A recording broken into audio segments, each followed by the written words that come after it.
ഗതാഗത നിയമലംഘനങ്ങൾക്കുള്ള പിഴയിൽ ഇളവ് പ്രഖ്യാപിച്ച് ഷാർജ എക്സിക്യൂട്ടീവ് കൗൺസിൽ. നിയമലംഘനം നടത്തിയതിനു ശേഷം 60 ദിവസത്തിനുള്ളിൽ തുകയടച്ചാൽ ട്രാഫിക് പിഴയിൽ 35% ഇളവ് ലഭിക്കും.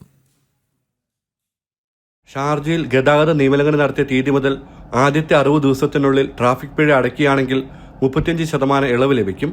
കൂടാതെ നിയമലംഘനം നടത്തി 1 വർഷത്തിനകം പിഴയടച്ചാൽ 25% ഇളവും പ്രഖ്യാപിച്ചിട്ടുണ്ട്. എന്നാൽ ഗുരുതരമായ നിയമലംഘനങ്ങൾക്ക് ഇളവ് ബാധകമായിരിക്കില്ല.